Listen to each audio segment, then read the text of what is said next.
Почнува кампања за информирање на сите жени да изберат матичен гинеколог. Во Струмица има доста жени кои немаат избрано гинеколог матичен. Тука има еден дисбаланс во системот. Тоа е практика што сакаме да го примениме, односно да воспоставиме подобра балансираност со нудењето на здравствените услуги.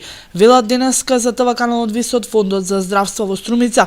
Иако е незаконски, голем дел гинеколози не примаа нови пациенти со сини картони, зашто ако водат над 2500 осигуреници, фондот наместо 100% им плаќаше 70% од капитацијата, односно од сумата што им ја дава според тоа колку пациенти имаат. Од фондот велат дека веќе почнале постапка лимитот да се зголеми на 3500 пациенти. Гинеколозите кои добиваат капитација по 50 денари за пациент, побараа фондот да им дозволи да наплатуваат по 200 денари партиципација за преглед, поради што капитацијата не им била доволна за нормално работење. За да дојдат до повеќе пари, многу гинеколози незаконски на своја рака и ги наплатуваа прегледите на матичните пациенти, иако со сино картонче тие се бесплатни.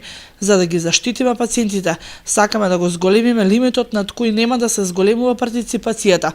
Овој предлог го доставиле и до лекарската комора, па ако имаат проблеми ке треба да поминат уште еднаш на управен одбор, велат од фондот. Од таму објаснуваат дека со новата мерка, која ќе го зголемат бројот на пациентки за кои се грижат, гинеколозите просечно би добивале месечна капитација по околу 3000 евра.